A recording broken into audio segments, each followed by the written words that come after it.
with my dear friend Alex Zung. I'm here today because you're going through a world of shit right now, and I think that you've been on the podcast. We hang out quite a bit. Here in LA. You're a touring comedian. A lot of big things have broken for you in a good way. You've broken into the industry. I want to like walk everybody through this conversation today to hear the broken health system, to hear about like the struggles that you're going through as an artist, and to have this conversation with you openly. And ultimately, I'm trying to raise funds for Alex. There was a GoFundMe on his condition that I was made aware of through Just Vu and a few other influencers in our community, and here we are today. So, Alex, thanks for letting us in. And can you tell me? We were hanging out a few weeks ago. Yeah. And at what point did you start to feel something? Just okay, baby. Give me some space. That is talking to Kenneth. I love you. During the fires, it just like really like messed me up. I like had a mental breakdown. You know, you're seeing all your friends like lose everything and all that we worked for. You're just your entire town in flames, just on edge. You're like everything's at risk. Like all this gone. And you were normal before the Completely normal. completely normal. And then all the pressure just like built behind my eyes. And I don't know what happened, if I had a mental breakdown or whatever, but then I even took out my contacts. I stopped wearing contacts because it was bothering me so much. And then it all just localized behind my left eye. And then it was like bothering me here and there. I thought it was just like a headache. Okay, I'll take like some arnica, some healthy juices, maybe like some Yalsan or whatever. You know, it's fine. It's fine. I'm healthy. 9 years of sobriety, never had a health scare, no nothing. And then yeah, it just got worse and worse. And then my wife was like, "Hey, it's almost a close off for like healthcare sign up. Why don't you like sign up for healthcare and go to the ER?" You didn't have healthcare before? No Healthcare for all these years. Tried my best to avoid it. Just couldn't afford it. Could not afford it. Not for my family. It's easier to pay the fine. Easier to pay the fine when you pay your taxes to than, pay $12,000 a year. That's estimated what my family would cost. So your whole family, no healthcare. No healthcare until now. Barely just got it because of this whole situation. And I get the healthcare. I'm like, okay, it kicked in. I checked in with, the healthcare company. Hey, if I come in on this day, I'm going to be covered, right? I don't want to be, taken down the rabbit hole with you guys. They're like, yes, you'll be covered. I go to the ER. I tell them about the swelling because my eye's like almost falling out at this point. And they do a CAT scan, and it turns out there was a mass behind my eye, all through the nose, and just sitting in there, pushing my eye out. That's why I'm wearing the eye patch. I just don't want to freak out too many people, but they admitted me. And then they were like, okay, well, we're going to do a biopsy tomorrow. We're going to check it in. And I go do the biopsy, and I wait an entire week in the hospital, just sitting there. I'm like, nurses in and out, doctors in and out, pain meds, steroids, whatever. It's a nice room. I don't care. What is going on with me? And they're like, well, it's probably cancerous. Wow. Like, okay, really? And so finally, they're like, okay, we have an idea of what it is. We're going to discharge you. We're going to come back next week. We're going to do an angiogram, make sure it's not attached to your brain or everything. It looks decent, and then we're going to remove it. But then in that time, when they discharge me, I'll go to the eye doctor. My eye's fine. I can see. Due on that Friday. I go weekend, have a good time, hang out with the family. Oh my God, it's so nice to be at the hospital, finally. My daughter goes to school, I sit down, I have lunch. Suddenly I take off the eye patch to breathe a little bit, and then I was like, wait, why? It's all black now.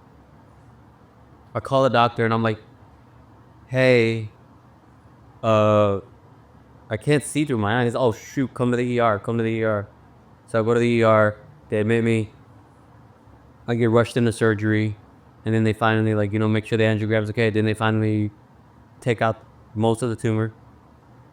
But then they don't tell me that they didn't go behind my eye. So now there's still cancer behind my eye, and there's still proptosis, which my eye is bulging out, then I can't see, and there's still pressure just sitting behind my eye because there was no neural ophthalmologist who I was told would be there in the operating room to help like take this out and then so there's still cancer in my eye after 2.5 weeks, full time in the hospital, full time around doctors. Luckily, out of like pure frustration, I just like signed out of the hospital. So the hospital I was in, I was like, I'm tired of you guys. I'm just like being fed and given drugs and everything. I'm sitting there getting fat. I'm missing my family. I'm not able to like interact. My daughter's not allowed up on most nights because of, they don't allow kids in hospitals anymore. But let's go to UCLA. I take an Uber, 2 o'clock in the morning, because I'm just frustrated. I go to UCLA because that's where one of the doctors gave me some kind of like, reassurance. Like, hey, it was like, like these are the possibilities. This is what you have. This is what we're hoping for. Meanwhile, the other hospital's like, no, just go to chemo. So wait, You still live like this. the neural ophthalmologist could have been there and prevented or taken out a part of the mass? Could they have controlled that? There's no guarantees, but yes. They could have like scraped, because this is microscopic, right? This went through your nose. They could have went in there and cleaned out behind my eye. But They weren't there. out of town. And they couldn't call like another neural ophthalmologist in? They called one in, but she came a week. They didn't call her in immediately. The one that was there, the one that was told to me in the ER, they're like, we have several neural ophthalmologists that are going to be on your case. I didn't see a single one until a week later. That wasn't even part of their system. She was a consult. She was a recommendation, a referral. But now, let's talk about your life in the last 9 years and where you landed right before this. The success that you've landed. Opening for Ronny Chieng, which is a big deal in our world. it's a blessing, man. Yeah. Tell me what happened you were on the podcast a few years ago. From that point to today, or right before the fires, you were experiencing a lot of success. You're breaking into the business in a big way. I achieved a three episode guest star as a lead this lead guest star on Bluebloods. Opposite Donnie Wahlberg the whole time, and that was like a dream come true. I got a guest star. I can't be a co-star. I can't do these one-liners anymore. I turned them all down. I was like, I'm not doing one-liners. I'm not doing accents. I'm him. I feel confident in myself and my abilities that I could represent Asian men outside of these, these rough little illusions of ourselves in media. And they drew like this really complex like arc for me. Thanks to Van B. Wynn, like she drew this complex leadership like arc, gang member, but with a heart. This is a Vietnamese writer inside. Van B. Wynn, and who wrote for Bluebloods. She made me look. Did she know you before? No. She didn't know you. She just knew that it was a Vietnamese guy that was on the show for Bluebloods. No. That was going to. And that is why our network is so important. 100%. And we see Vietnamese in mainstream, or we have seats at the table. This is why it's so critical, because they can make changes on the inside and write a part for you. And it's the real deal. It's not this watered down thing. You have people teaming up. Of course, there's collaborations between all different types of culture. But then Van comes in and says, this is really what it is. And they gave her leeway. We are going to trust you. And that's all I want. I just want to be trusted, with what I do, with what we do. We just want to be trusted. And now I don't know if I can trust myself. I can't even drag myself to this shit. I can't. I'm just gonna be just a little bit crippled now, man. Everybody I worked for, it's just like 2 weeks. 2 fucking weeks, man. It's just all gone. In 2 weeks, in the last 2 weeks. And I'm like, I just went grocery shopping today and I'm bumping into people and people are like, the fuck is your problem? And I'm like, I'm so sorry. Yeah. I'm getting on my sister. Like, she's got her family. I got people friggin' shepherding me around. I'm 40 years old, man. Look at all my limbs. It was gonna be a good year. I knew it was gonna be a rough one because of, superstition and I'm a rat. This is the year of the snake. It was gonna be a rough one, but frick, man, can I just have a cool year where I work? I just want a cool year where I work and I earn a little money and I can take care of my family. Yeah, it sounded like the schedule that, you were telling me in the pre-interview today, that you were stacked. You were busy. You were opening shows, you're on the road. You're breaking in. And I mean, there's just getting all my road dates together, just going and running, gunning, setting up cameras, shooting, and just trying to build up my cachet so I could just be like, okay, yeah, if you pay me for this weekend, I'll be there, I'll do all your jokes, I'll talk to your crowd, do the meet and greets and everything. And that's just, I have to go by myself. We're moving so fast that I can't be like, hey, can you like make sure I don't walk into the wrong airplane? Can you like make sure I don't get robbed? Can you make sure I don't leave my equipment? We're not rock stars. We're comedians. I don't have roadies that could help me out. I can't drive myself to like gigs. So I'm like, what do I do now? When I see GoFundMe campaigns, right, I think about why they set certain dollar amounts, right? And I want to kind of walk our audience through that, because I think it's important for us to understand how these numbers that we all come up with, why the number that you came up with, I believe it's 45,000, right? Yeah. And in my heart, I don't know how far 45,000 can go, I right? don't know either. I don't even know why that is even a number, but I guess it's something that we might achieve. And the last time I saw it was like around 70,000, or I don't know, but it's around that ballpark. But why 45,000? And what does $45,000 on a GoFundMe? What does that do for you? And how much does GoFundMe keep? I don't Such even an know. arbitrary amount.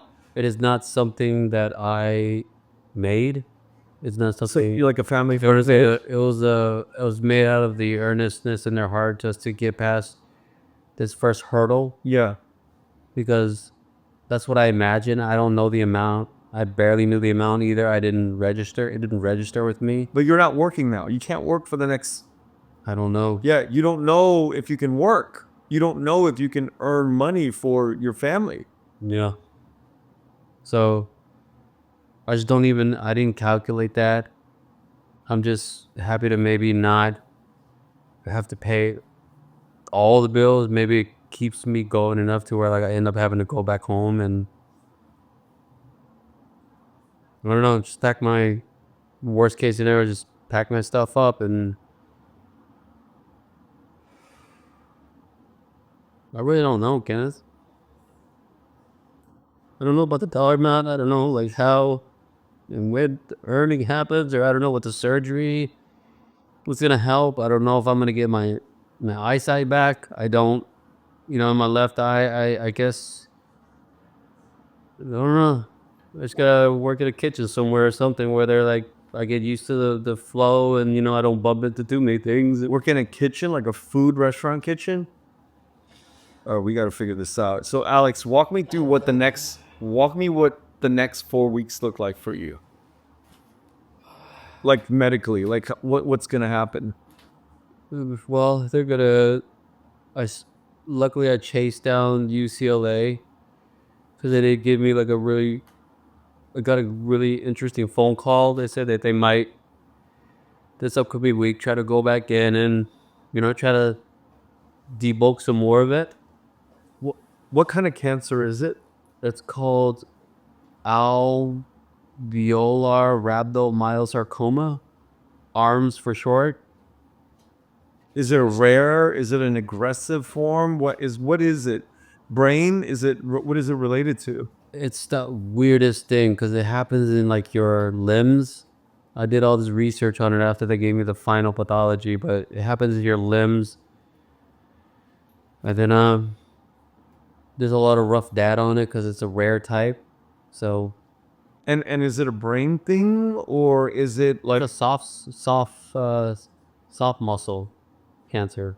and do they know what stage, how far along it is yet? Luckily, it hasn't metastasized. Oh, okay. Because it's like nose down. My entire body is clear. Yeah. No nodes. Nothing. So it's brand new then. It's brand new. So But it's aggressive enough to put one eye out. yeah. So I don't know what's going on there. I just don't know, man.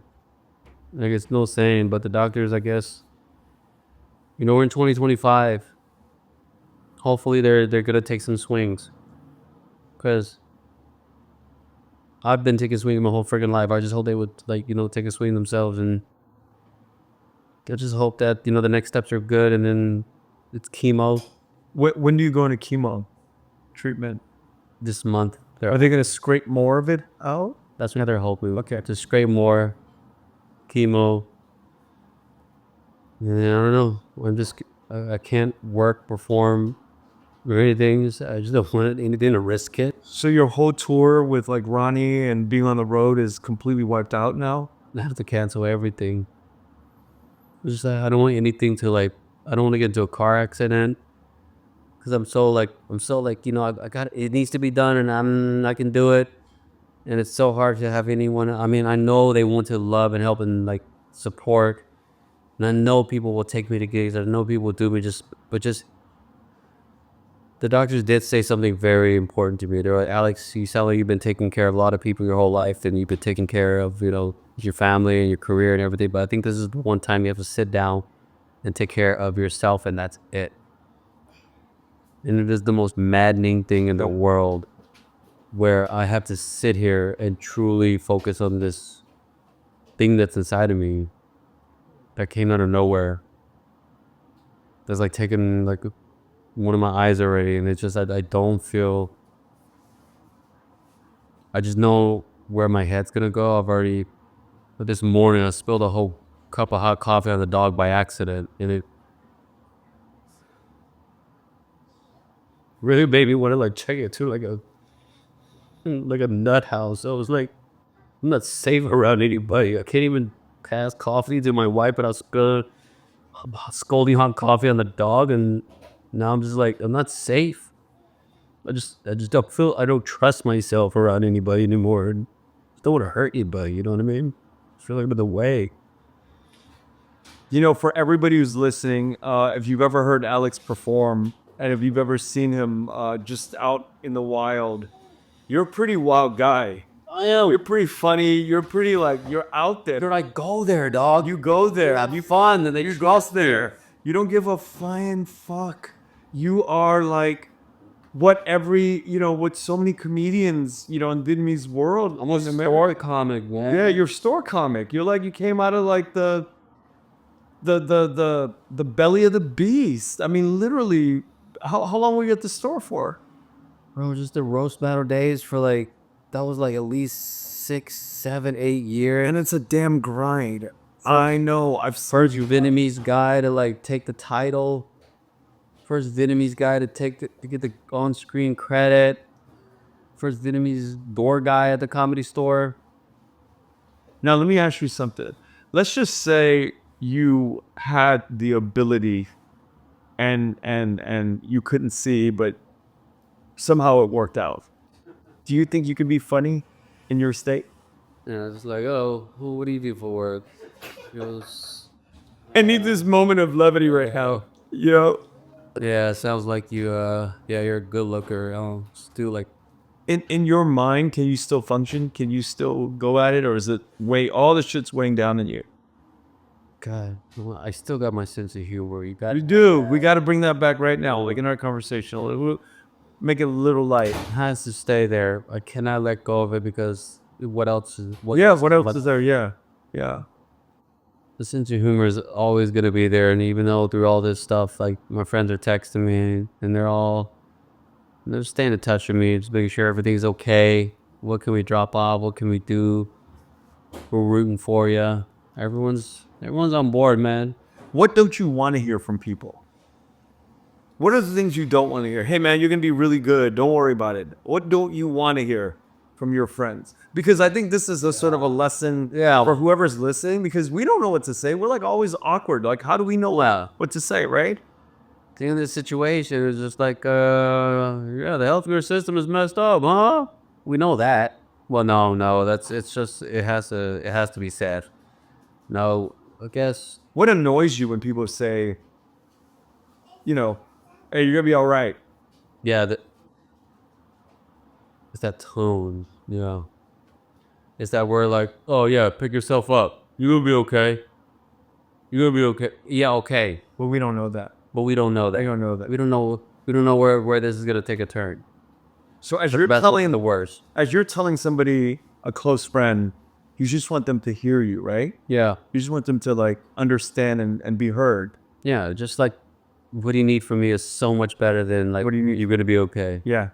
It's better to say I'm going to be okay versus you are going to be. Yeah, okay. yeah. Don't tell. You're not going through my situation. Yeah. And I'm just everyone's just trying to be just cool and Supportive, yeah. But it's how can we support, right? How can we help? 100%. And how we can help is sending money to the GoFundMe page. That's set up. You're the relief of everybody and everything that's around me right now. It's always about, the nice little things and the food and the drinks, but money Yeah. will take this to a new level. It will help me possibly seek experimental, surgeries. I might, look into stem cells. Because again, I'm going to take those swings. Yeah. I'm not going to be confined by American medicine. I'm not going to just always only do that. There's so much technology out there that's, that America won't allow.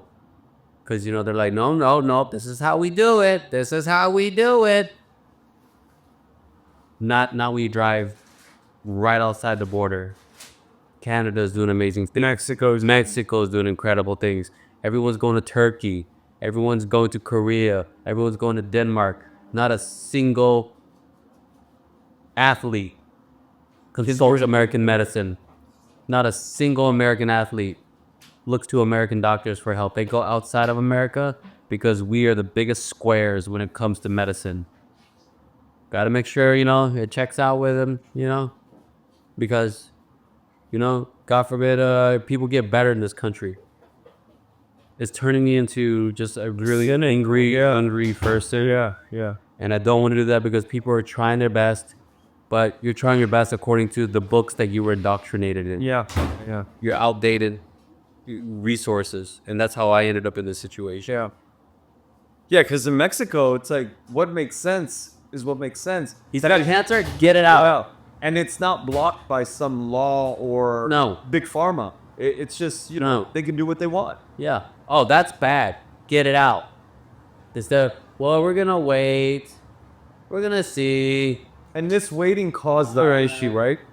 The waiting caused the issue. It didn't help. Yeah. It absolutely did not help. Because I've had the pressure and I've had the team in there. Gotta pick up my daughter today from school or like her friend's house or whatever. But I can't.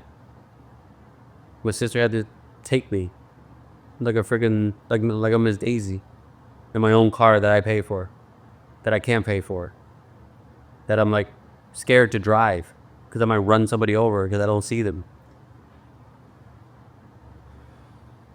Which don't want to hurt more people, it's a very, very like terrible place to be in. What did you have to do to let your people know, like Ronny Chieng and the different places that you have to tour? What did you have to tell them? Well, they know I can't perform. I can't. I posted the picture just because like it's kind of like oh shoot. Hey, let me be a little more vulnerable. I'm going through a thing right now.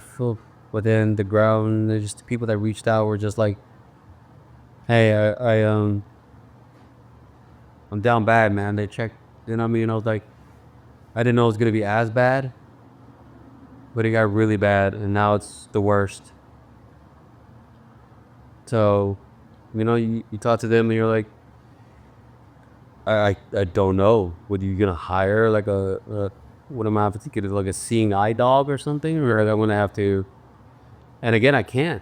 You can't. You have to go on stage. I have to go to funny. I have to go do chemo. I can't go tell jokes. Yeah, but you. I mean, mentally, you're not at that. Emotionally, you're like out for.